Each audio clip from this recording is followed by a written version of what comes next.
Alrighty, it is showtime, folks. Radio Tekkers live Q&A.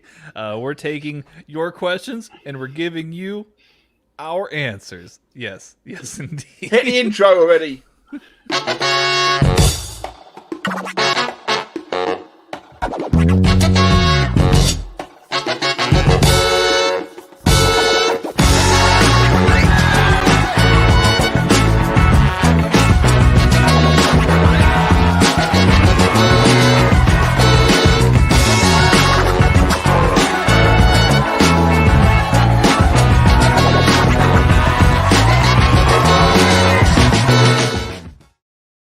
Alrighty, welcome one and all to this special Q&A episode of Radio Tekkers.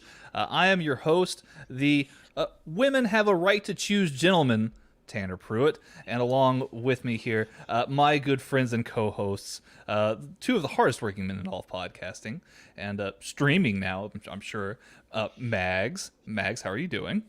I'm doing good, and I totally agree with you. Women absolutely have the right to choose, and no man should be telling a woman what they can do with their body. So, fuck you if you do that.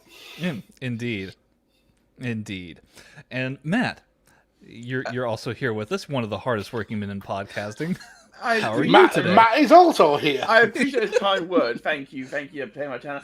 I happen to share with your opinion, by the way. No one should ever tell a woman that when she can or cannot have a baby. In my opinion, no man's job to tell her that at all. As I say every week, there's no discrimination anywhere in any walk of life, and that includes here. Indeed. And with that being said, this is a football sporting show, so we've got some football and some sporting questions. We should probably get into those questions. And thank you to everybody who's joining us. If you are new to Radio Tekkers, what we do here is we typically provide you with live commentary for football matches, news, tactical reports, these kinds of things. Well, unfortunately, there seems to be a little bit of a lull with the international games. There's not really too many big features going on today, so we decided, hey, we want to hear from you, our dedicated listeners. For those of you who are new to Radio Tekkers, hit that subscribe button, hit that thumbs up. We want to hear from you, and just join us here in the chat. Ask some questions. Drop it in the chat. We'll shout you out. We'll talk to you, and probably make asses of ourselves. We've already got a question in the chat from our good friends UTT Rob from the amazing UTT podcast. He's asking, where's Chris? Chris is out in the field doing his roving reporting. He's on assignment, yes. He's on assignment. And he's a poorly Chris as well. He's been drinking lots of Lemsip recently. Indeed. He suffered through deadline days with us, and he looked... As Mags called me back on Talk My Table back in January, rough as rats. So he's getting better, and we'll have Chris on at some point soon. He will indeed be back soon. And Ori has joined us. How are you doing, Ori? Hope you are well. Ori, of course, was in Louisiana. She lives in Louisiana, and obviously with Hurricane Ida. Our thoughts go out to Ori as well as anybody else who was affected by the recent hurricanes and storms. So, hope you're safe down there, people. Yeah, and I hope you and your friends and loved ones recover from this very, very quickly. And we need you back on the chain yesterday because we went off the rails without your control and guidance. 100%. And I agree with everything that these two gentlemen have said. Ori, we hope you are back very, very soon. Welcome, Simon. Hope you're doing well. Simon's in the chat. He's bringing back an oldie but goodie show, and maybe you might hear from somebody on this panel here very soon on the SJP Words podcast. Matt down here. Maybe. Anywho, getting insights here from UTT Rob.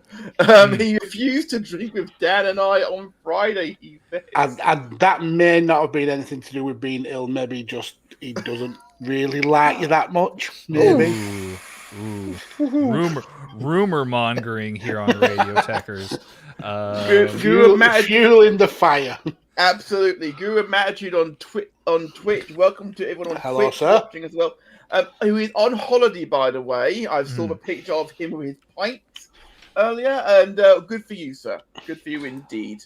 And another person in the chat and someone who comes to our streams very regular, and we always appreciate him, Connor McCabe. He's taken a bit of a hiatus from creating. I hope you get back to it pretty soon. I hope School Laugh sorts itself out pretty quickly, and we see more of you, Connor, sir. 100%. And if I can sort out this fly that's next to me, then we can get into some questions. Some questions. Let's take a dive in here. Let's start with some football here, because just recently we did our transfer window roundup, and for you two kind gentlemen, it went through about 2:00 in the morning your time. And you are Iron Men for doing so, but I feel as though there was a little bit that was left to be desired as far as coverage. And Guru Matt, who's in the chat, points this out with his question, who says, instead of a question, I think it's only fair that you guys address the windows that didn't get the coverage, like Chelsea and United. Watford signing Dennis, Norwich getting Kabak, and Burnley having an astonishing window. Can you give a little bit of how you expect these signings to go? And this is, again, a Guru of Matitude on Twitter, at Guru of Matitude. So, what did we make of these other clubs as far as their transfer activity is concerned? I mean, obviously, as he put it, Chelsea and United and even City to an extent kind of grabbed the headlines a bit. They did. But there was also some pretty big signings there at the end. Obviously, Burnley, as Mags can attest, kind of did a bit of a clean sweep. Villa had a good window. Guys, what did we think of some of these clubs that didn't get all the headlines? Yeah, I think the issue, especially with the bigger clubs, is they did their business pretty early in the window. Normally, we see a little bit of a scramble on the last day of the transfer deadline, but we didn't really see a lot of that. We saw some big moves, don't get me wrong, but nothing like what we've seen in past years with people turning up to training grounds and being turfed away. Reporters being poked in the ear with purple phalluses. We didn't see any of that, but what we did see is clubs spending big, getting in big players very, very early. The likes of Chelsea, who I think had a phenomenal window, getting Lukaku. He really added to an already very, very strong team. Man United getting Ronaldo and Sancho over the line, great deals. Adding Varane into that mix, that again solves a lot of issues that they had last season. And Burnley had one of their best transfer windows in recent memory. Usually Burnley are a team that will kind of dip into lower leagues and pick up cheaper players and hope that they kind of grow into a Premier League level players. But we actually went out and bought players with Champions League experience in Cornet, and we've got established internationals with Nathan Collins. So I think we had a really top draw window. I mean, even being linked to Weston McKennie, that's something as a Burnley fan that it just sounds out of the realm of possibility. And then some of the deals you got as well, amazing, Mags. I mean, you got Roberts from Swansea for $2.5 million. That was an absolute steal. We robbed them. We absolutely robbed them. And then getting on to the Kabak one, we actually did mention Kabak. I brought it up, yeah. At Norwich, and I think that's an absolute steal. And I'm shocked that Liverpool actually let that happen. They had first option to sign Kabak and that didn't happen. And Norwich swooped in, and Norwich have done great business as well. I mean, getting Billy Gilmore, and like we said, Kabak, Rashika, they've got the essence of a really good team there. I thought that this year's window was superb, really entertaining all the way through. The last day was kind of like the icing on the cake for me. Mm-hmm. You love transfer deadline day, mate. It's literally one of your favourite days of the year. This is without hyperbole. It is honestly, we call 2 days in this house my Christmas. WrestleMania and transfer deadline day, I will happily sit and watch Sky Sports all day long from 6 in the morning till the window slams shut. I love it. It's brilliant. Mm-hmm.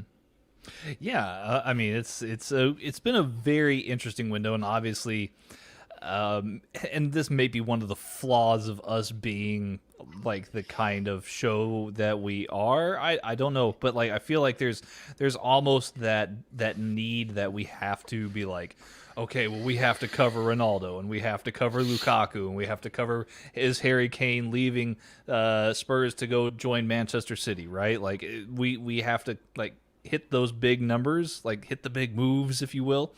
But yeah, I mean, there's clubs that have had amazing business, like Palace were outstanding. Palace had an amazing window. Consider that Aston Villa, who sold Jack Grealish for $100 million to Manchester City, replaced him with Buendia, Leon Bailey, and Danny Ings amongst other transfers that they made is outstanding. Danny Ings scored the other month as well. Yeah, I mean, Villa, as big of a player Jack Grealish is, he was in the kind of realm of being irreplaceable. I think Villa did as well as they could with that money. They've spent it really, really well. Got 3 top-class players in who will fill the gap that Jack Grealish has left. So I think Villa did great business. Palace, I am so blown away by, because we spoke at the end of last season how concerned we were for Palace. They had a lot of dead wood, paid a lot of high wages. 15 players' contracts were out at the end of the season, and they also lost Roy Hodgson, which was a massive, massive loss. They brought in an unproven Vieira. They backed him in the transfer window. He's done some great business, pulled in eight really good players, kind of revitalized that team, and they look like they might do some really good damage in the Premier League this season. So yeah, I was really, really impressed.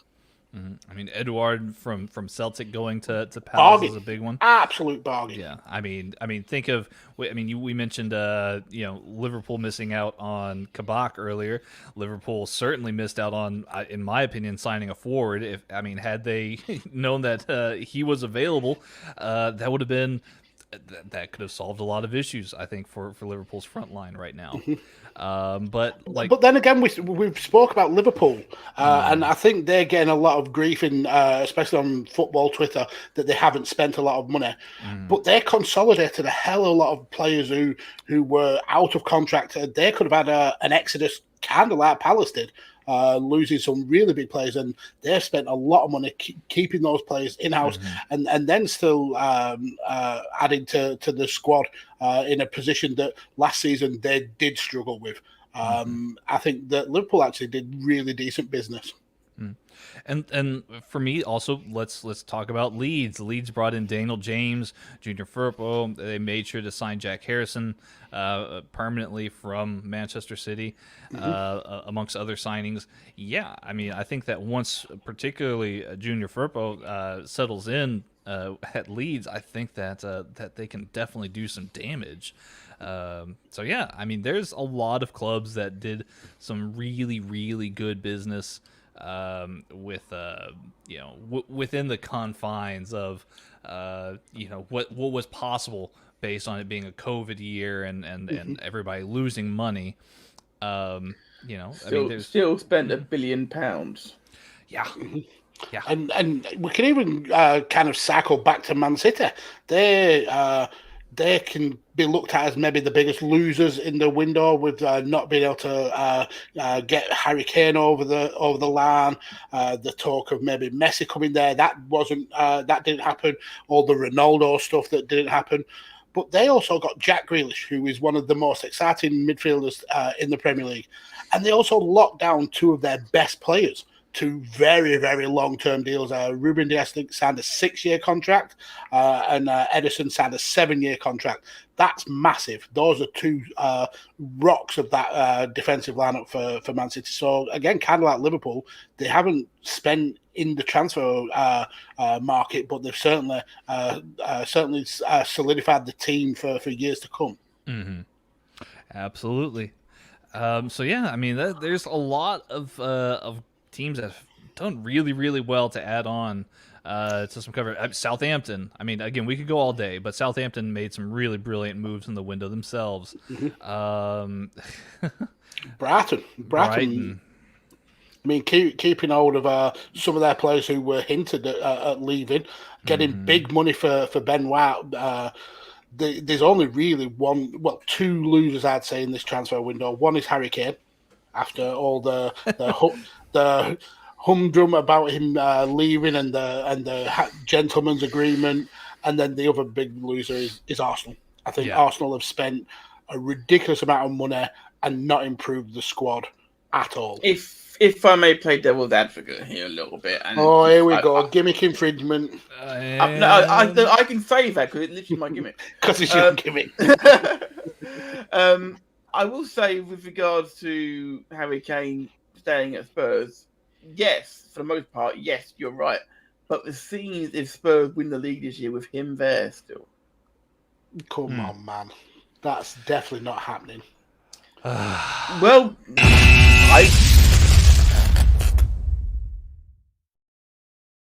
give me a fucking this is Arsenal 2-0 all over again. Arsenal will come good. They won't end up at the top end of the table, but they'll be fine. And then Harry Kane will go next season to Man City. Maybe he will. Just saying, I'm just asking you to picture the scene if it was to happen. It won't, so I don't need to. No, fair enough. Wasn't that hard to take, I didn't think. I just asked you to picture a scene, that was all. So let's take another question here before things get too spicy. Delve into the hat, Tanner. What you got? Yes, I've actually got a question here from one of your tag team partners, Matt, the Good Cop Bad Cop Wrestling podcast at Good Bad Wrestle on Twitter. Hope you're doing well. And basically, the question amounts to. And I think I'll summarize with the question. I think it's what's intended.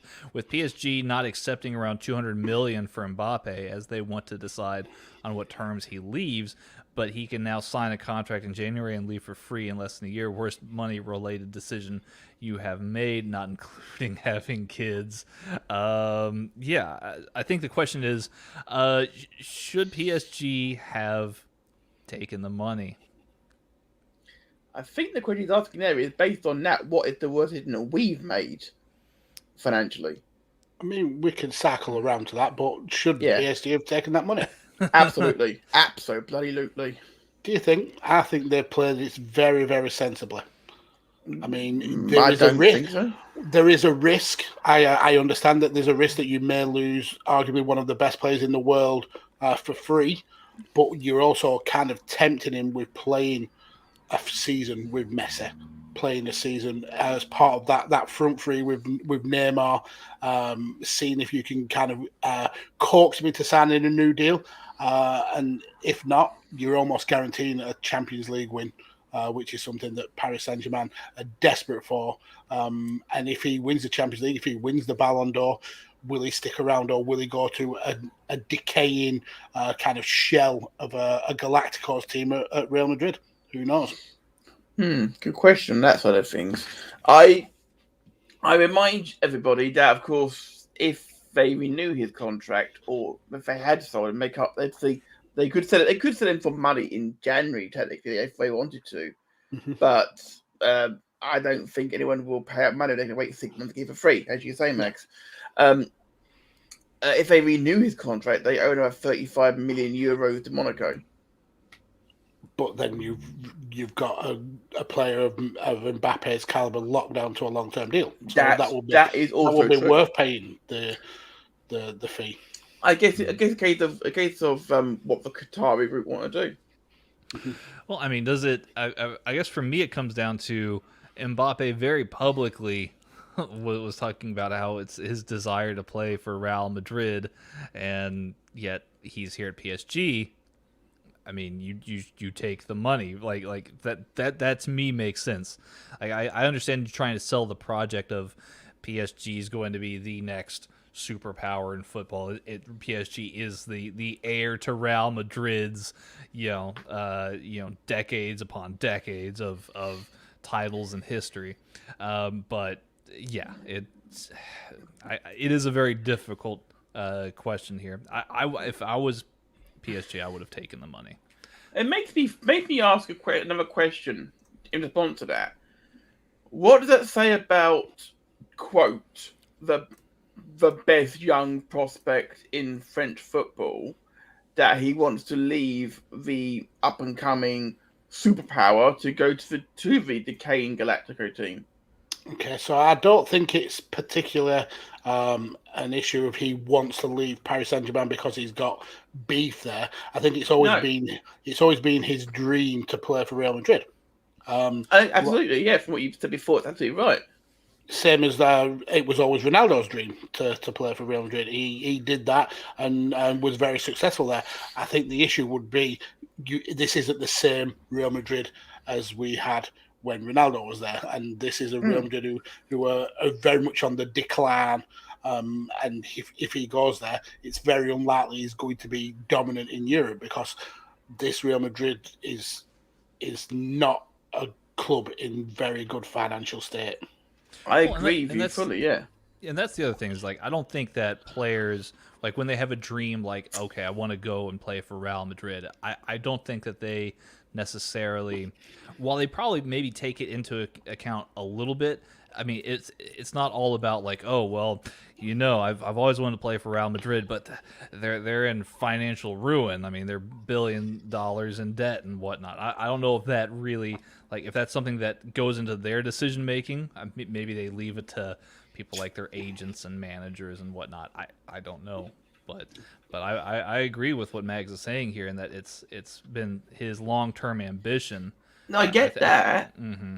I fully get that. I'm just saying, what does it say that he wants to go to Real Madrid and play for not the best team?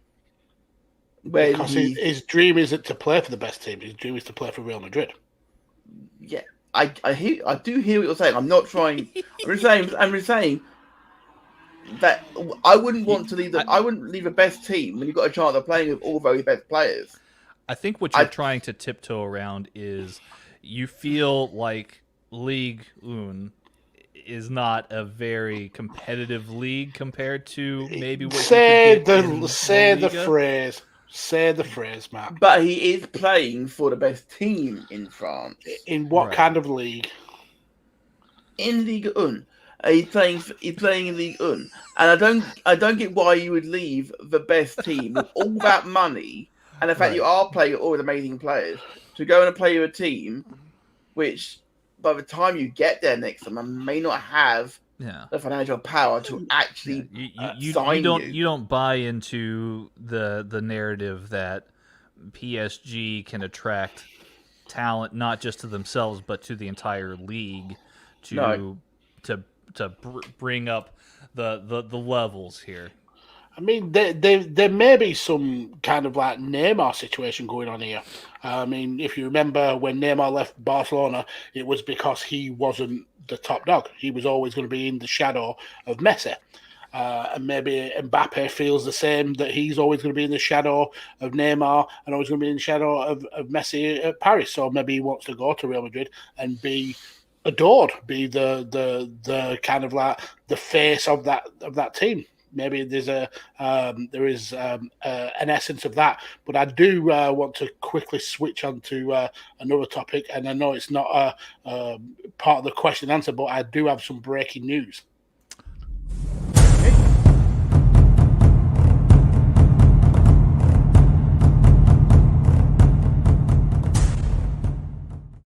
Breaking news. So, pre-recording, for context, Matt, Tanner, and myself were talking about we could have covered the Brazil and Argentina game.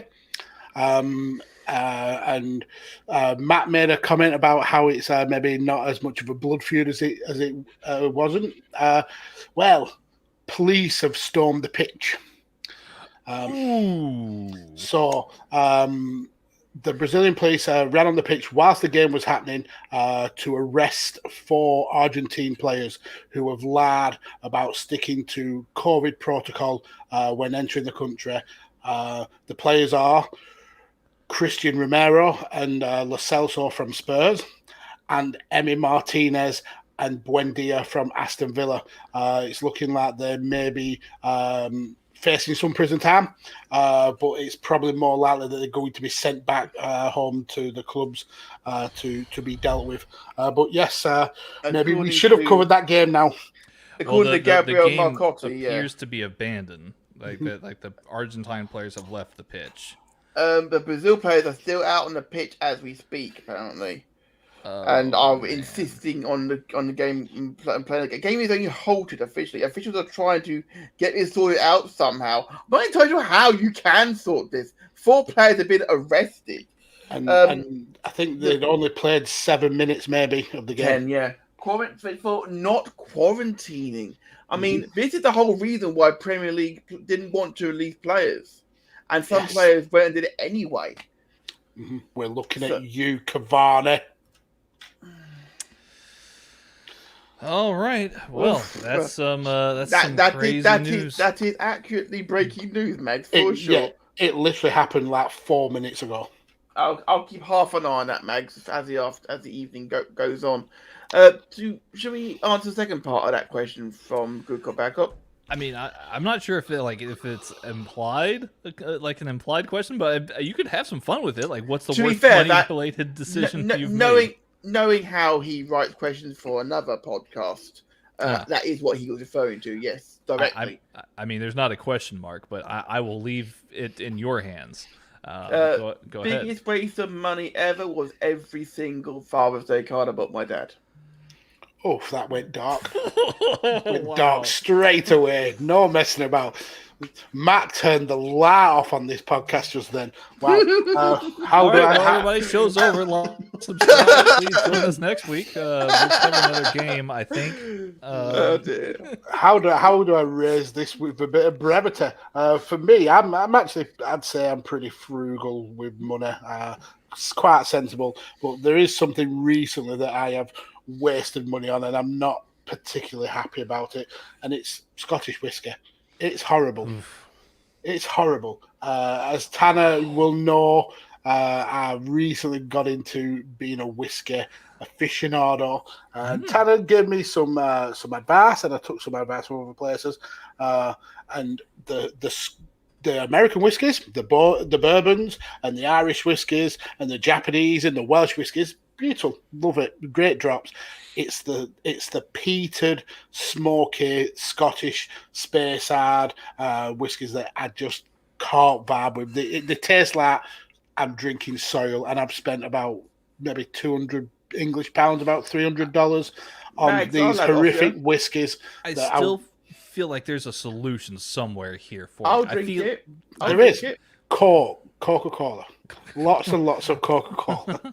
I feel like the Scotch that you've tried must be Isla Scotch, whereas like I think if you tried like a good Macallan 12 or like a Glenfiddich or a Glenlivet, perhaps the Speyside, maybe you'd find those to be more appealing since they're not peated.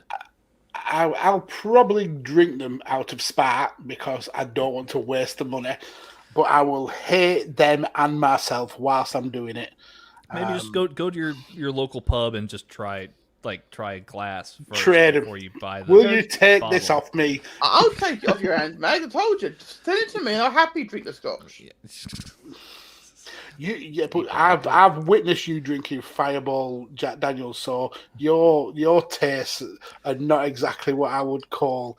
Man, you don't want it. I do. I'll have it off you. It's fine. Right. Yeah. All right. Fair enough. But that's where I've wasted my money on the horrific aged Scotch. I can update you. These bottles I've spent like 50 quid on, and they're revolting. Back over in Brazil, Argentina, by the way, Messi is on the pitch now conversing with officials.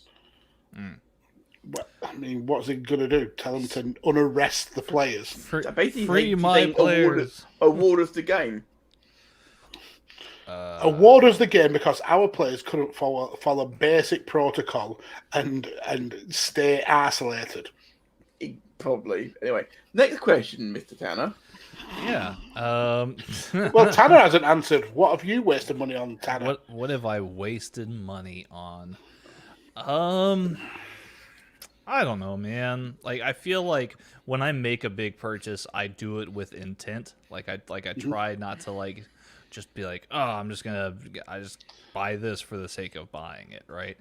I'm kind of looking around the apartment here to see if I can see anything that I've wasted money on. I don't know, man. I mean, moving to Waco, that was a massive waste of money. That was probably it because this move, Mags actually hits it right on the head. Moving here has not been the absolute best thing that I've ever done. It's been a pretty massive waste of money and resources and opportunities. So yeah, Mags, answer the question for me. And now I feel terrible about all the decisions that I made. It's just a litany of bad choices of regret. Well, at least this is a good choice. Coming up with Radio Tekkers and the whole group. Yes. So you've certainly recovered. I try to bounce back. Let's see here. So thank you, Good Cop, Bad Cop, for your question. Let's see here. While looking, Tanner, Conor McCabe in the chat, there's outrage on Twitter about Brazilian authorities invading the pitch. Absolutely right. We're keeping an eye on it. Apparently, Dani Alves and Messi went down the tunnel together after some lengthy discussions between them. So they may have a resolution, apparently. But the fact is, the law is the law, and they've broken the law. And they put the rest of the teams at risk. Exactly. So, it's how it is. What's odd is that, I mean, I don't understand. I don't know. I've just got so many questions. Obviously, there's officials out there on the pitch. I'm watching the replay right now as it's going on, but there's officials on the pitch that are, detaining Emi Martinez, Buendia, Giovanni Lo Celso, Christian Romero. Like, it's crazy. They're being handcuffed. Yeah, and you know what's funny? Like FIFA didn't see a problem with any of this happening. No. Apparently they didn't see a problem with it. Apparently the British FA, or rather the English FA and the British government hit the nail on the head with this one here. So good on you for catching this one here. Nobody else apparently saw a problem with this until 4 Argentine football players were arrested on a football pitch by Brazilian authorities. So again, more information on this. Gabriel Marcotta, Lionel Messi has said to the Brazilian health authorities, "We've been here now for 3 days. Why is this only just happening now?" Which it does make sense. If they've known about this, why let the match start? Well, and I'm trying to figure out what the rationale is. Why is it just those 4 players? I mean, Messi's coming from Europe. France specifically. There's a lot of players that are on that pitch that don't play in South America. So there's more information. It says this stems from the players having travelled from the UK, which is a country that you do not need to be quarantined. They all declared that they had not been in the UK ahead of their travels. 3 players were in the starting lineup. There was only Buendia who was on the bench, and the police stopped the game because of these claims that they had not been in the UK when they clearly had. We know that they were. They're all UK players. But they said on their forms that they hadn't been in the UK. Right, I see. Thank you, Mr. Marcotti, friend of the show. Which is a lie, because anybody... They're a fucking liar! Because we've talked about them on Tekkers, of course, where we covered the Premier League, of course. Yeah. I mean, Buendia scored a goal not long ago in the UK. Yeah, you can see that. Emi Martinez has been playing week in, week out for Aston Villa for a full season now, going on 2. Romero's had a good start to his career at Spurs. It's fine. A good start, not good, unbeaten. Yeah. So. So there you go. So Let's we'll move. we'll keep across this as we move on. You know, let's move on to something a little bit more light in flavor here. UTT Rob, I don't know if you're still in the chat or not right now, but if you are, here's your question from Rob at UTT Rob on Twitter. He's a great guy. Make sure you go and follow him. Rob asks, if you had to make a 3-man NWO stable out of 3 former Premier League players, who would you choose? Oh, 3 former Premier League players. 3 former Premier League players. Okay. So You go one each. We can pick one. Yeah, let's pick one player each. So I'm going to pick Ian Rush because he just had a fancy mustache. He looked like he could be Scott Hall's dad. So I'm going to go with him. All right, fair enough. So you're picking the Scott Hall. Say hello to the old guy. Who would I go for? I'm gonna go. I know who to go for. I'm gonna go with someone who was a leader, so he could play the Hogan role. He literally he commanded respect wherever he was. He was blonde, coming to the end of his career when he joined the Premier League. I'm going to be Jurgen Klinsmann. Jurgen Klinsmann. All right, that's certainly a good pick. So we've got the Hogan and the Scott Hall covered. So I have to pick a Kevin Nash. Well, you could pick X-Pac proposal. Booker T was in the NWO for a little while. You could pick the Buff Bagwell. I guess. Big But I mean, Papa but that's like the classic, the classic trio. lineup. Yeah. So these two on tall, brooding, handsome, Andy Carroll. Someone with biscuit knees. One. I've got Biscuit one. knees. Yes. Andy Carroll. I'm gonna go. Well, yeah, Andy Carroll's not a bad shout, but the first name that came to mind was Abu Dhabi, because of his injury-plagued history. But yeah, Andy Carroll's just such a better pick because it fits all of that, and he's got the long hair. So yes, Andy Carroll's a great pick. For life. So Andy Carroll, Jurgen Klinsmann, and Ian Rush is the NWO of the Premier League. Excellent. Yes. I don't think we could have picked any 3 better. Brilliant. I love questions like that. That's great. Yeah, that's a fun question. Thank you, Rob, for your question. Absolutely. Thanks, buddy. That was a lot of fun. Let's see here. Connor McCabe. Connor, if you're still in the chat, thank you for being around. Thank you for asking this question here. Connor McCabe on Twitter at KONORMCCABE. Connor is asking kind of a couple questions that go hand in hand here. Who do we think will win the Champions League this year, and why? So I guess I'm kind of going the round here. Matt, why don't you kick us off? Matt, who do you think will win the Champions League? Let me get it ready. Go on. Matt, who do you think will win the Champions League this year, and why? I think it'd be Chelsea. I won't press it. That's I think Yeah, Chelsea. I think Chelsea. take. Chelsea it's will- reasonable. We need a reasonable take. but- Chelsea will retain it. Obviously, my heart tells me Liverpool. My heart says that.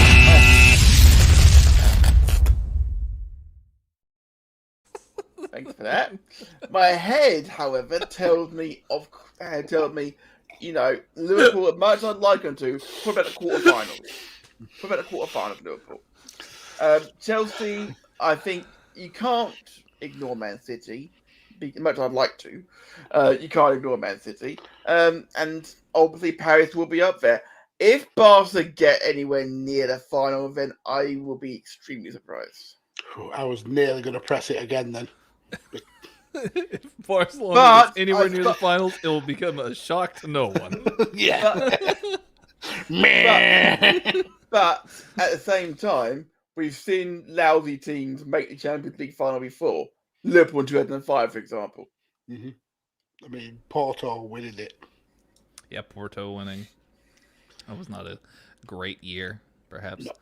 No.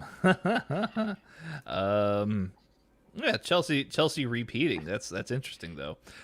Mike Traub's joining us in chat. Hello, Mike sir. JC. Hope you're Mark, doing well. journalist Charlie. Yes, I have made a bit of a faux pas. I called Mike a journalist. He Now prefers I won't not. let it lie. He prefers not to be called a journalist. He of course does writing for sport, particularly professional wrestling. And he's incredibly good at He's it. very, very good at it. Yes, Very good. very good at it. So yes. So who are you going for, Ventana? I mean, I was going to kick it over to Mags first. I'm happy to go. Mags looked ready. Yes, it will be PSG because they have bought their way to winning the Champions League. They've essentially got all of the best players, and they will beat all of the other teams. That's the long and short of it. That was a very simple answer. It is, and to be fair, it's the most sensible answer to give. Yeah. It would be so fun to see him not win it, though. Oh, it'd be glorious. It would be absolutely amazing if that But at happened. the same time, it's a sensible answer, Max. I can't argue. Just in the interest of being different from Mags, because PSG is, I think, the answer that I agree with the most. I'm just going to go out on a limb here and go with Bayern Munich.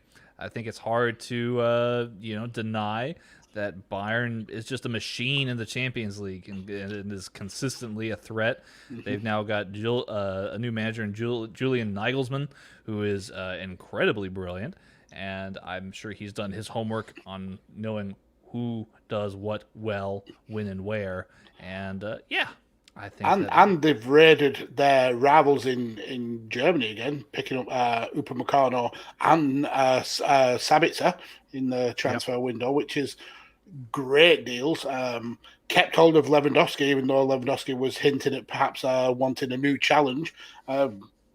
You can't go wrong with Bayern or with Chelsea. I think they're two great picks, but this seems to be the year that Paris have gone all out to secure that Champions League. Yeah. PSG should win the Champions But it'd be League cool if they didn't. For all Joe benefit, I'm just going to. Oh, if they finished bottom of the group and got knocked into the Europa Leagues, that would be glorious. Well, if you finish fourth, you don't. You just drop out, don't you? It's even better. You finish third, you go into Europa. Oh, what if you finish fourth, drop into Europa Conference? That would be even worse, wouldn't it? And you get to play the likes of Maccabi, Haifa, And Tottenham. Oh, wow. It's a fact. Sorry, Spurs fans. If Tottenham don't win that, there is something desperately, desperately wrong because the names in that draw were horrific. Yeah, Mike says, not a journalist, don't believe Tanner's narrative, egged on by Mags. I mean, And then, a journalist would say that. I'm a feature editorial writer at best. Well, we love you, so either way. But that isn't as catchy as Mark, feature editorial writer Charlie, is it? It's Mark, journalist Charlie.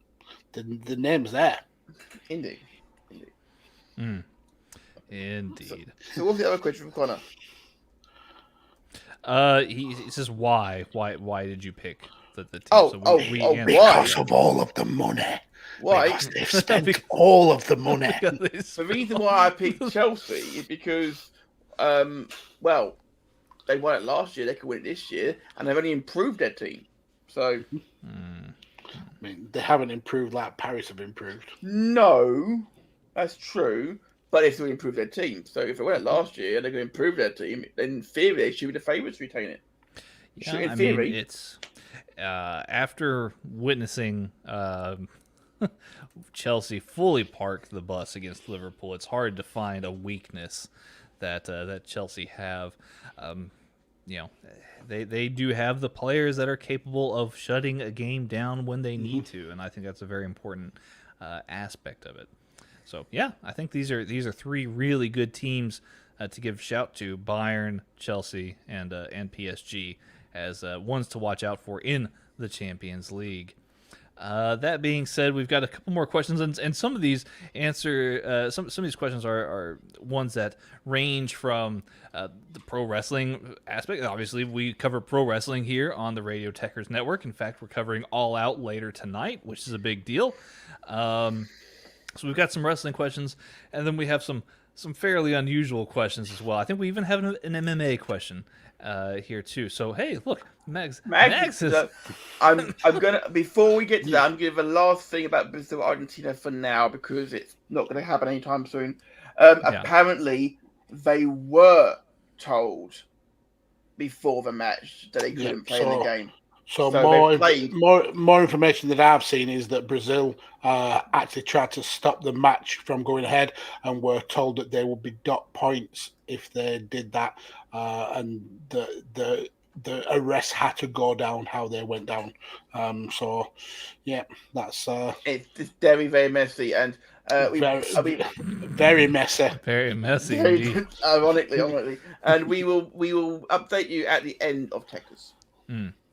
Indeed. Our friend Conrad from the EPW show, Everything Pro Wrestling podcast and streaming show, which is outstanding. If you don't watch Conrad and what he does over at EPW show, you're really missing out. He's asked here, what matches are you looking forward to from these cards? And he of course has provided us with a picture of both the New Japan Pro Wrestling Wrestle Grand Slam show, as well as the AEW All Out card for tonight. So, gentlemen, what matches are we looking forward to? I guess the Grand Slam has already happened, but with All Out here as well, I mean, what matches look good to you? I mean, how can you not go wrong with Darby Allin and CM Punk? Love him or hate him, CM Punk is the biggest news in wrestling right now, and seeing if how he goes in the ring is it's very, very interesting. Going to be a lot of fun in that match, I think. I'm also interested in seeing if Christian Cage can go 2-0 against Kenny and win 2 titles. But for me, the match that I'm probably more looking forward to is John Moxley taking on leader of the Bread Club. That's going to be a cool match. Satoshi Kojima. People know him recently, if you're fairly new to wrestling, as a New Japan dad, one of the older statesmen, but this guy has got some wrestling chops. He was a triple crown winner in All Japan, and at the same time was wrestling New Japan, multiple-time IWGP World Champion, multiple-time Tag Team Champion there, with Tenzan as part of Tenkoza. This is going to be a slap of a match. Yeah, for sure. Matt, I'm not sure if you told me previously that you're not a huge AEW fan, and I understand that. That's, if you listen to Good Cop Bad Cop, which is out now, of the Physical Media, listen to after this show, of course, guys. I would, people would know my feelings about AEW. Fair. If you like AEW, then that's fine. You know, you can enjoy your own stuff. It's fine. I personally won't be paying the money to watch it. That's my personal opinion. But if I was to pay the money to watch it, the match I'd be looking forward to on that card is the match between Dr. Britt Baker, DMD, and Chris Statlander. Oh. I was privileged to see Chris Statlander. I was privileged to see Chris Statlander in person at WrestleMania weekend, nearly 2 years ago. Jesus Christ. Actually over 2 years ago now. Nearly 3 years ago. Fucking hell. So that for me, that is the match I've been looking forward to see. So Connor mentioned as well Wrestle Grand Slam. It's actually on tonight, and I think it's on at the same time as All Out, the main event. Well, they do a lot of Road 2 shows, but I think the actual main Wrestle Grand Slam is tonight, and they're opening with a Stardom match as well. Syuri and Guila taking on Saya Kamintani and Momo Watanabe. Apologies for butchering. But the main event is Shingo versus Evil for the IWGP Heavyweight title. But we recently got the news that Shaw turned on his partner, Yo, from Roppongi 3K, and left Chaos to join Bullet Club. So, and I think, let me see here. I think that the Shingo Evil match was actually today. Okay. Apologies then. No, I think it's been a 2-night show, so I can understand the confusion. So yeah, that Wrestle Grand Slam has happened. It does appear. They also announced the G1 blocks, so if you're a New Japan fan, that's definitely exciting news there. But yeah, there's definitely good stuff on that card. Nonetheless, I mean, if you look at it, I mean, how could you not like Tanahashi taking on Kota Ibushi? That's an amazing matchup there. Great match. Okada taking on Jeff Cobb, really good stuff there. But yeah, for me, New Japan has really, really cooled off as of late, and I think that AEW's really hottened up. On that note, I wanted to bring to attention that I saw this afternoon. Actually, our roving reporter, Mr. Chris Harris, actually brought it to my attention. What do you think of the fact that Wrestle Kingdom next year to be a 3-day event? Oh, That's a lot. It's a hell of a lot. I mean, it was essentially a 3-day event for the last couple of years with New Year's Dash as well, which is a staple of Wrestle Kingdom. But if that makes it now a 4-day event, yeah, it's a lot. And I don't think they've got the star power now of what they've had maybe over the last 4 or 5 years to warrant 3 days of wrestling. But and with COVID restrictions, they wouldn't be able to get them in and out as easy either. Yeah, exactly. Probably not.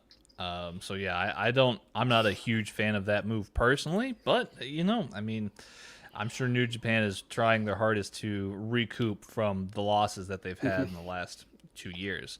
Yeah. For tonight, with AEW All Out, Mags brought up CM Punk and Darby Allin. That's going to be amazing. There's also Christian Cage versus Kenny Omega, which, knowing both of those guys, they're going to put on a heck of a match. I'm also really keen on this steel cage match between the Young Bucks and the Lucha Brothers, mostly because what you typically get out of both of those teams is stuff going on outside the ring and high flying abilities and a lot of that. A steel cage seems to confine a lot of that dynamic and a lot of the things that they can do. But I look forward to them proving me wrong and that they can still show out inside of a steel cage. So, expect to see like a Canadian Destroyer on top of the cage or something. Yeah, I mean, we'll probably see something like that happen. So, Mike JC in the chat saying, the show you guys need to watch is GCW Art of War Games. Yes, I heard that there was an amazing show last night. And new GCW champion as well. Yeah. Yes, indeed. We talked about that last night, yes. There could also be, at tonight's All Out show, this could be Chris Jericho's last night as a AEW wrestler. So, and the first night of a potential American Dragon appearing as well. Yes. Apparently, again, Tony Khan has been very tight-lipped and has said that he's not going to say anything outright, but that he does advise everybody to watch because tonight is going to be a very big deal. It's going to be a very special show. How fun it would be if it is Bray Wyatt. I would turn off my television. I don't think Bray Wyatt fits in AEW. No, I know, but I'm just saying that last time they said it was a Hall of Fame star person, it was Christian. And no, Christian's not good, but he wasn't who they thought he was going to be. That was the time before the last time they nailed it with the hints of Punk, and it did turn out to be Punk, and it was pretty damn good. Hints of Punk, they put it in his home city, everyone knew it was. I was praying it wasn't. They never said that it was. No, they did all but. Yeah, it was. It was heavily hinted at, but they never said CM Punk live in Chicago for the first dance. So, yeah. And as Mike JC in the chat has reported here, Despite him not being a journalist, he's reporting that Bray Wyatt has a 90-day no compete until October. There's also Mark journalist Charlotte. There's also Adam Cole, of course. Yes. Bebe. Yeah, Adam Cole is a free agent as well, so he could go where he wants. Could be him, and that'd be good get for AEW as well. To be fair, it could be both Adam Cole and Daniel Bryan or Bryan Danielson. You know, it could be both. Well, we'll see what happens, won't we? We'll see what happens. Matt just had the worst case scenario. He does not like that. Okay. We'll see what happens tonight, shall we? Let's just see what happens. Okay. I'm trying to find this other question here. Oh, here we go. Here's a question. An MMA question here for you, Mags. Yes, this is actually from our own Matt Willis at the Matt Attack UK, who is oh, good lord, he's right here on the show. He's actually right. Well, he may not be if this question is ridiculous. Are you sure? Because I'm sure I put them in the game junkies, but go on. I mean, you responded to this. Yeah, but I thought I put on the game junkies account, so my apologies. So you got caught in 4K using multiple accounts. Oh dear, Twitter. That sounds like banning material. Oh goodness. The show accounts. Anywho, Matt is asking, is Jake Paul really this good? Would he last 5 minutes in the UFC? And this is a picture of Jake Paul. He says, I'm on a trajectory to become the biggest prize fighter in the world. For the kids, I look like Mike Tyson. Your grandpa had Muhammad Ali and Mike Tyson. Your dad had Floyd Mayweather. This generation has Jake Paul. Mags, is Jake Paul really this good? Okay. He's not bad. He's obviously put in a lot of time to be good at boxing. But he's very much hand-picking his opponents.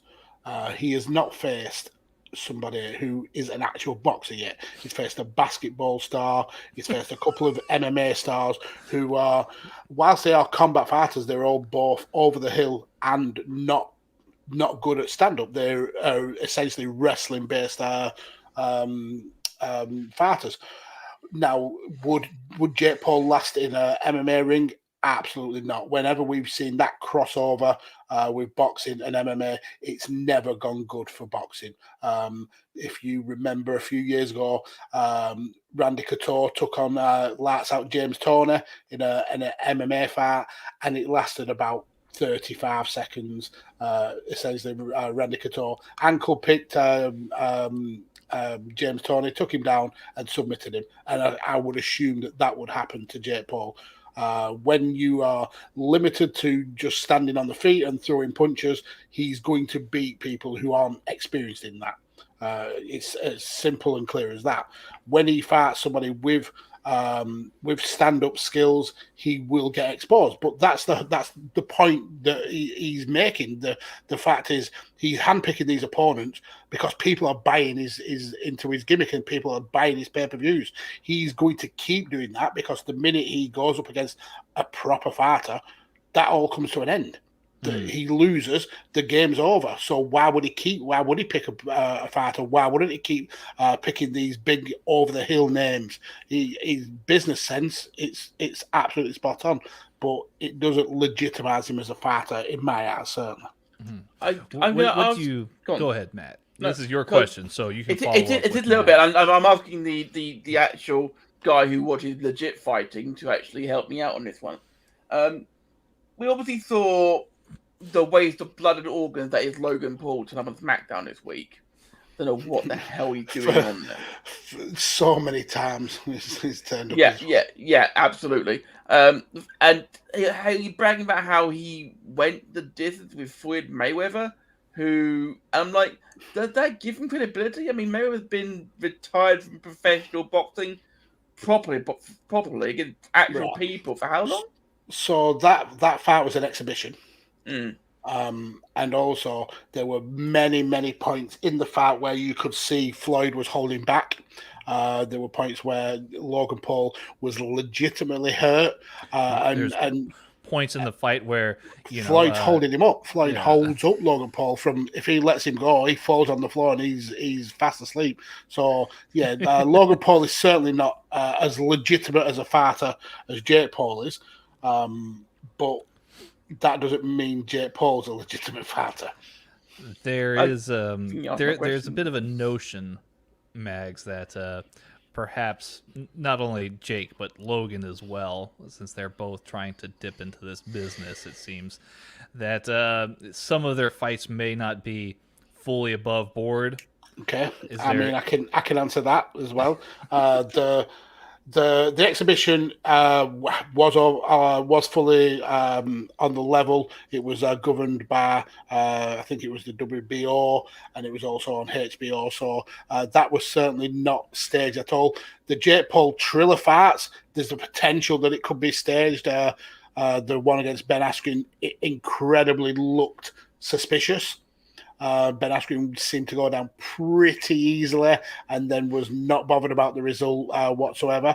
But once he switched over to short arm and with Tyron Woodley, I don't think it was staged in terms of Tyrone throwing the fight. I think Tyrone was very gun shy, should have finished the fight when he had the opportunity. And Jake kind of eked out a victory. Maybe that was the deal that they had between the two, but it was certainly not as suspicious as the Ben Askren one. Is it bad that I want to see him actually want to see Logan Paul turn up to SmackDown next week and share the ring of Brock Lesnar and him take a trip to Suplex City? And that's what they want you to be. They're playing the heel.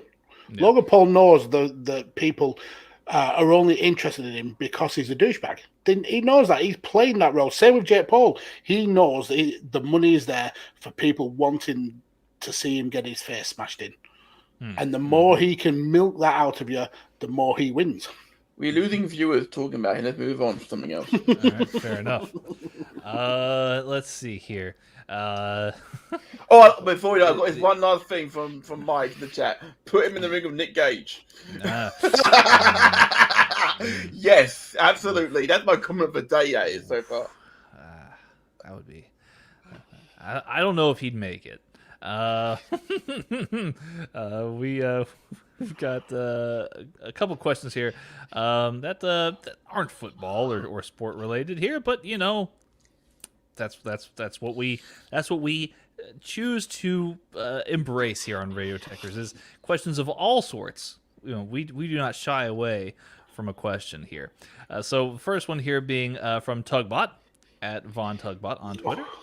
That's for people who are not in the know, that's Steve from Bang Bang Podcast, a very cantankerous man at the best of times. Absolutely hilarious, but hates the world and everybody in it.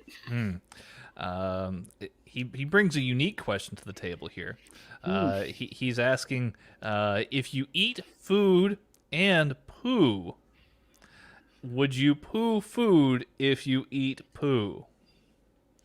So again, to Matt, as the chef, I think you've got insight on this, especially as an NHS chef. You'll be dealing with food and poo on a regular basis. I'd like to clarify, I don't do the latter, Mags. Thank you very much. Matt, you involve yourself with food and poo.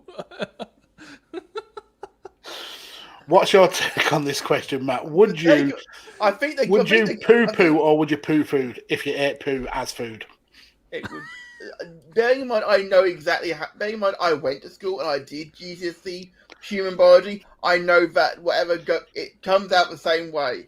Okay, the exit is always what happens with the exit. Okay, no change there. So if something's other than that, go to your doctor. So if I ate poo, I should not expect to use the restroom and then find a blueberry pie. Or some Skittles. Or some Skittles. No, you won't. No. And if it's raisins, see your doctor as well. Oh, okay. Good deal.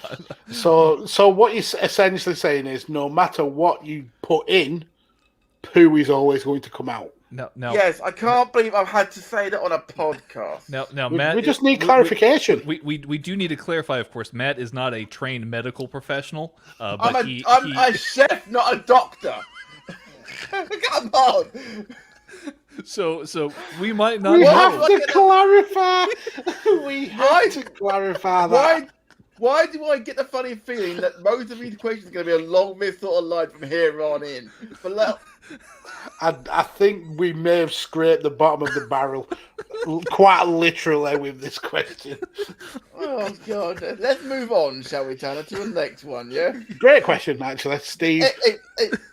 Definitely come back with more of questions of that ilk, please. Yes, in the future we would love it.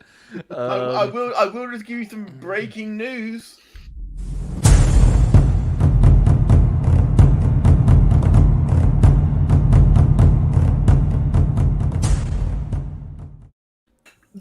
Breaking news from England's group in World Cup qualifying. San Marino has scored their first goal of in the history of the world of qualifying. They have pulled one back against Poland.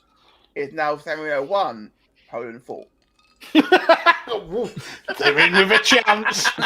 The comeback is on, lads. The comeback They've got is more on. chance than Armenia. They've got their tails up here.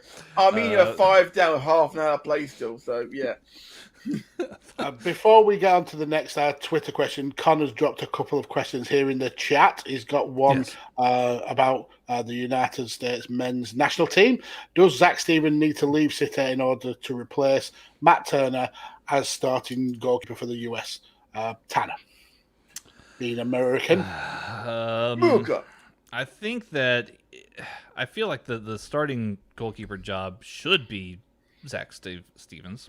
I don't see why he's not getting that prominent spot on a more regular basis, but he should.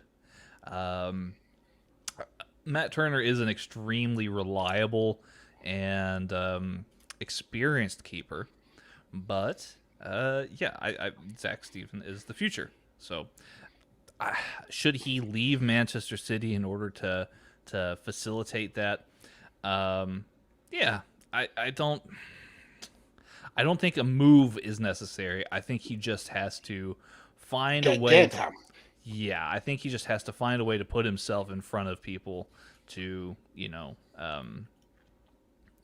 he needs to put himself in front of the right people while he's at the Team USA training camps. But if he did agitate a move to go away from City, I mean, there's plenty of clubs that could use a good goalkeeper right now all across Europe. Well, Aston Villa may need one if Emi Martinez can't get out of prison. He can't make it out of Brazil. Yeah. But, I mean, when you see Edison sign a 7-year contract, that, I suppose, if you're like the understudy, that can be a little bit disheartening, especially if you're pushing for a national spot. So maybe I like Tanner's view of him pushing for maybe a loan deal. Get some game time somewhere, maybe put himself in Pep's eyes, maybe even get some cup games, perhaps. I know he's been used quite a lot in that sense. So, but yeah, I mean, that's a cool issue to have if you've got two keepers of that quality to be fighting over a number one spot for the US. So it's a very decent problem to have. Remind me who this Turner plays for? Matt Turner? Don't say America, I know that one. I mean, yes, Matt Turner does play in America. He's the goalkeeper for the New England Revolution. Okay, so he play week in, week out. I think that if Zach wants to play for America regularly, he needs game time. As Mag was saying, he needs game time. And he ain't gonna get it at Man City. In fact, I don't think, with great respect, he would be able to dislodge any of the top 6 in inverted commas goalkeepers. He may have to go to Arsenal. Yeah. I mean, they do like buying expensive goalkeepers. So I think Pope may be on the way out at the end of the season with Burnley, so he's more than welcome to up sticks and come to the turf. Mm-hmm. Mm-hmm. I mean, he's a goalkeeper, sure. Yeah, sure. Um, so let's see here. We've got some questions here from our friend Harry, who is on Twitter at HazaTweets10. That's Harry from the Anti-Football Podcast. Welcome, Harry. Yes. Associate friend of Chris's, senior field analyst, Chris Harris, who's with us. So yeah, it's good stuff. What? Question. You give him more of an intro when he's not here than when he's here. actually sat beside you. That's the ongoing. What is joke. Harry's question? Yes. So he's got a few of them. Okay. Okay. And each more ridiculous than the last. Yes. So Can't the be first worse one than the here. last one. First one here, and maybe you can chip in on this one again, Matt. Maybe you can't. Again, you are not a trained physician. Chef. Physician, yeah. He's asking, why does my nose run but my feet smell? That's quite clever. Quite clever. It's clever how they work, how it's been worked out that way. Well, you're going to be very impressed by the rest of his questions. Oh God. It's clever, but I can't. Hormones is one, and just hormones. I didn't know where you were going, but I did not think hormones was where you was going to take this question. That is brilliant. I'll leave it at that. Hormones. Yeah. I can't top that answer. I mean, you may need a Lemsip for your running nose, and you may need to perhaps wash your feet for having smelly feet, but I can't top hormones. Yeah, you need hormone replacement therapy. That's what you need. I was going to advise you need to see an ear, nose, and throat specialist about the nose and a podiatrist about the feet. But, of course, Matt works at a hospital, and he says... I'm a chef! He says... Not a doctor! He says hormones, so obviously hormones is the answer. So it's the only answer. Okay, so I hope that helps, Harry. Truly do. Harry also asks, why do we park in a driveway and drive in a parkway? Matt? First of all, were you impressed by the question? First of all, we need to know. Again, it's clever. It's clever. Parking on a driveway, I get that one. I don't know why it's called a driveway. I don't know that reason why it's called that. But I never heard called a parkway before. So me and Tanner actually didn't know what a parkway was, and we Googled it, and it's actually a road that goes through a park that links. I mean, that's really not me being facetious. It's actually what it is. But it's for scenic routes rather than for heavy goods vehicles and stuff like that. It's like a nice Sunday drive. You'd go and the B roads back we would call it in the UK. Was it? No, some back roads. Park roads. Okay. Yeah. They're nicer than what back roads implies, which is like I might find myself in the middle of some seedy things. Where people have got too close to the cousins, if you get what I mean. But yeah, it's I think it's just the intricacies and the idiocies of the English language. When the English language was formulated, I don't think much thought was put into what the words actually mean. Mm-hmm. Plus, we stole a lot of the language from Germanic and French and Latin. Pretty much, it's pretty much just an amalgamation of multiple different languages. So yeah, there's a lot of stuff there that doesn't quite make sense. Yeah. And Harry finally closes out his questions with, "How come we drink a drink but don't food some food?" Matt, as a trained doctor chef. Matt, so why do we not food, Matt? I can't answer that question. Right? It's a good question. Stop. You can't do that. You trained as a real life chef. Why is it called I'm food? surprised at the at the hypocrisy here that you feel obligated to give medical advice, But not food. but not food advice. Oh, no, that is your expertise. Brilliant. Go on. No, I mean, I'm sorry, Matt. I'm taking up your time. Please tell me why food is not food. Let the people know the truth. I don't think you are a chef. I think you are a doctor.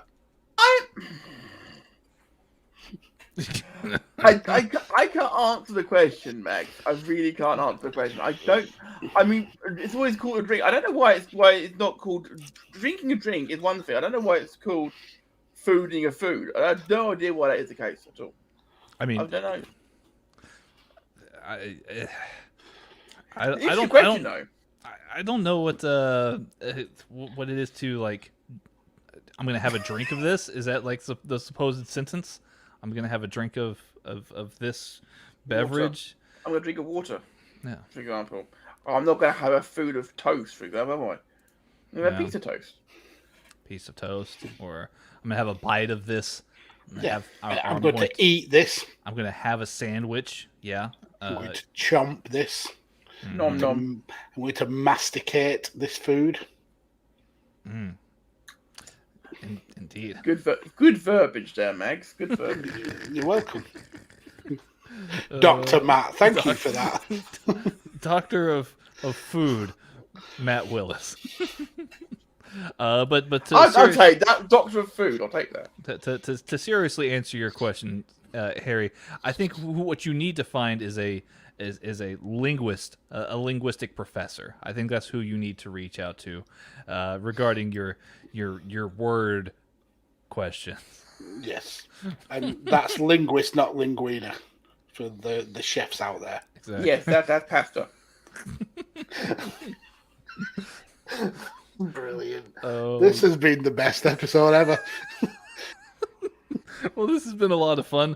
Brazilian players witnessed Argentine players getting arrested on the pitch while we were doing this. And Jorginho just missed a penalty for Italy as well. Jorginho missed a penalty.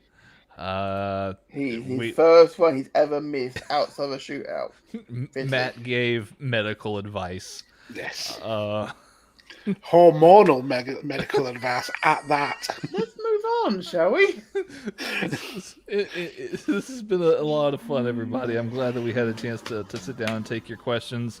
Yeah, we'll be back later on tonight with some coverage of AEW All Out. But yeah. We'll also return next week with more football, of course. So make sure to like, share, subscribe. Make sure to like, share, and subscribe to Radio Tekkers if you haven't done so already. We're on a mission right now to get to 100 subscribers. Can you help us get there? Yes, indeed. Make sure to hit that subscribe button if you haven't done so already. We would greatly appreciate that. Dr. Matt, where can people find more of you and your content out there on the internet? Find more of me, you can find me just here at MadTech UK on the Twitter machine. You can find me there. You can find me on Twitch as well, where I'll be every now and again support my friend Zarte at Bad Lip Service. And hopefully, you never know. I'm going to put it away because, no, you shouldn't. Wow. I'm talking here. Yes, hopefully myself and Zarte will be bringing maybe a little special Insular Gossip to Tekkers in the very near future. Wow, cool. That would be cool. Maybe. Yes. And of course, find everything across in either here on Tekkers or on digital media. Fantastic. About you, Mag? Okay, so firstly, yes, I believe that Punk and Darby should open All Out if you're not going to be in the main event, which I think has been confirmed by Dave Meltzer. But you can follow me down here at Podfather Mags. I'm all over Radio Tekkers. I'll be on later on tonight with Tanner and a few more of the Radio Tekkers team to cover all the happenings from All Out. You can also find me on 5 Rounds, which Carlos was back this week. We covered last night's event, which was a fun event, plenty of knockouts and some horrific injuries. But you can also find me on Chairshot with a change in attitude and all over Vision News Global Media as well. So I'm pretty much all over the place. A change in attitude with both of these fine gentlemen. Well, and an upcoming episode, we went wild because we didn't have Ori to keep us in check. So that'll be a fun episode coming up. Yes. By God, Jim Ross is a fucking liar. That's a hint to the episode. This is a lot of fun, guys. Yes. Make sure to follow these two gentlemen. They're always putting out some amazing content, and it's truly a blessing to be able to work with them on a weekly basis here over at Radio Tekkers. Just follow us on Twitter at Radio Tekkers. That's RADIOTEKKERS. That's right next to Matt, or it's also scrolling across the bottom there. So yeah, just make sure to check us out on Twitter. And like I said before, if you haven't subscribed already, hit that subscribe button wherever you're watching us, whether it be Twitter. Not really Twitter. I guess you could follow us on Twitter, but yes, subscribe to us on YouTube and Twitch. That would be awesome. Other than that, guys, for Mags and Matt, I'm Tanner, aka the Texas Gentleman. Y'all take care, be safe out there, and have yourselves a great rest of your day. We're out of here. Bye bye.